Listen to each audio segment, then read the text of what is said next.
Hello বন্ধুরা, welcome back to my channel. সবাইকে স্বাগত। সোনাই লাইফস্টাইলে সবাইকে অনেক অনেক ভালোবাসা জানিয়ে শুরু করছি আমার আজকের ব্লগটি।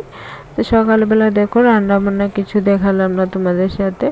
তো ভাতটা দিয়ে একদম এখন বাজে 9:15। হ্যাঁ, সোনা ঘুমিয়ে আছে। তো আমার প্রচুর খিদে পেয়ে গেছে, তো আমি ভাবলাম না, ঘুমিয়ে থাকতে থাকতে আজকে অন্য কিছু টিফিন নিই। তো কিছুটা ঠান্ডা হচ্ছিলো, ওইগুলোকে একটু ঘি দিয়ে, একটা লঙ্কা দিয়ে, নুন হলুদ একটু চিনি দিয়ে ভেজে নিয়েছি। তো এখন তার মধ্যে ভাজার পর সোনা উঠে গেছে।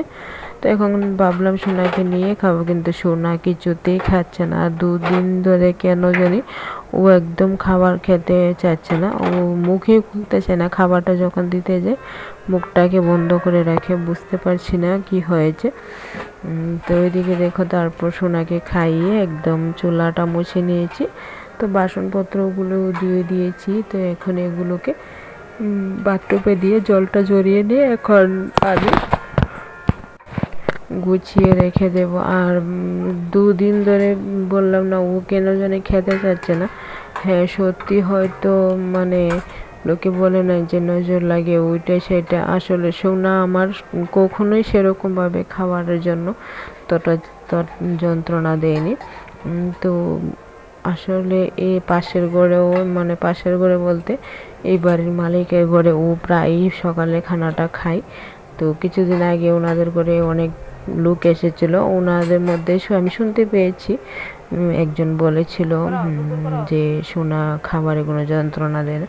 হয়তো সেটা থেকে কিছু হয়েছে না, বুঝতে পারছি না। আজকে 2 দিন ধরে প্রচুর খাবারে যন্ত্রণা দিচ্ছে, মুখটা একদমই খুলতে চায় না। তো 2 দিন ধরে দুপুরবেলা ওকে আবার একটু একটু চালের গুঁড়ি জাল দিয়ে খাওয়াচ্ছি। তো আর আমার কাছ থেকে একদমই থাকতে, মানে দূরে গিয়ে থাকতে চায় না, শুধু একদম আমার সাথে সাথে। তো এদিকে দেখো, ওকে এটাতে একটু বসিয়ে তখন কিন্তু আমি বাসনগুলো গুছিয়েছি, তাও ও এটার মধ্যে একা একা থাকতে চাচ্ছে না। তো আমি এসে ওকে দুল দিচ্ছি। বাচ্চাদের শরীর ভালো না থাকলে সত্যি মানে একদম খারাপ লাগে। তো ও এটাতে খেলে তারপর ওকে স্নান দান করিয়ে ঘুম পাড়াবো। আর ও তো একদম 9টা অবধি ঘুমিয়েছে, তো সেই জন্য দুপুরে অল্প একটু ঘুমিয়েছে। আর তোমরা হয়তো আজকে আমার বয়েসে একটা গানের শব্দ পাচ্ছ। আসলে পাশের বাড়িতে বলতে একটা মাইকের আওয়াজ আছে, যে মনসা বই পড়া হচ্ছে, হয়তো সেটা থেকে আওয়াজটা তুমি শুনতে পারো। তো বিকেলবেলা দেখো, রাতের রান্নার জন্য আমি এদিকে রেডি করছি। লাউ ছিল একটা, অল্প একটু গলাটা, তো ওইটাকে কেটে নিচ্ছি, ডাল দিয়ে রান্না করব।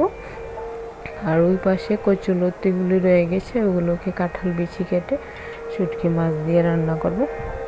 আর হ্যাঁ, তোমরা যারা আমার ভিডিও এখন পর্যন্ত লাইক করোনি তাদেরকে মনে করিয়ে দিচ্ছি, লাইক দিয়ে দাও, লাইক দিয়ে ভিডিও দেখা শুরু করো। আর যদি ভিডিওটা কোথাও ভালো লাগে তাহলে একটা কমেন্ট করে তোমরা পাশে থাকবে। চ্যানেলে সাবস্ক্রাইব না করা থাকলে করে নেবে, আর যারা আগে থেকে করে রেখেছো তাদেরকে তো অনেক ভালোবাসা, এভাবে পাশে থাকবে। আর বিকেলবেলা নিয়ে বসেছি, কারণ সোনা দুপুরবেলা অল্প একটু ঘুমিয়েছে। তো ঘুমানোর পর বিকেলবেলা ও বাইরে খেলা করছে। তো খেলা করছে বলে আমি ভাবলাম না, এগুলো কেটে দিয়ে রান্নাটা সেরে নিই। রাতে ও একটু ওর পাপার সাথে থাকতে চায় না আমি রান্না বসালে। তো ভাবলাম খেলা করতে করতে এই সময়টা রান্না করে নিই। তো রান্না বসিয়েছিলাম ঠিকই, কিন্তু প্রচুর মশা, মানে সন্ধ্যা হয়ে আসছে। তো সেই জন্য রান্নাটাও আর করলাম না, একদম রাতেই করলাম। তারপর এদিকে আমার কাটাকাটি হয়ে গিয়ে তারপর গিয়ে কিন্তু আমি ডালটা বসিয়েছি। আর এই পাশে কচুর লতিগুলো একদম ভালোভাবে ধুয়ে নিয়ে এসে বসিয়েছি। এই যে দেখো, বাইরেটা কিন্তু এখনও সকাল, আরে মানে সন্ধ্যা হয়নি, দেখতে পাচ্ছি জানালাটা দিয়ে। সোনা বাইরেই খেলা করছে। তো আর এদিকে দেখো, মশা বললাম না প্রচুর। তো সেই জন্য কয়েলটা সন্ধ্যার পর ধরাই। তো আজকে ভাবলাম না, এখন এগুলো যখন থাকবো না, একটু ডিমের পাতা ধরিয়ে তো এখন দরজাটা আটকে দেবো সন্ধ্যার আগে। সন্ধ্যার পর ধোঁয়াগুলো চলে যাবে, মশাগুলো কমে যাবে। তো এদিকে দেখো, রাতে আমার রান্না প্রায় শেষ হয়ে গেছে। তো তোমাদের আজকে ভিডিওটা কেমন লাগলো সেটা একটু কমেন্ট করে জানাবে। তো দেখা হবে আগামীকাল নতুন একটি ভিডিওতে। ততক্ষণ সবাই সুস্থ থাকবে, ভালো থাকবে, সাবধানে থাকবে। আর দেশের বাইরে যেখানে থাক, সবাইকে টাটা।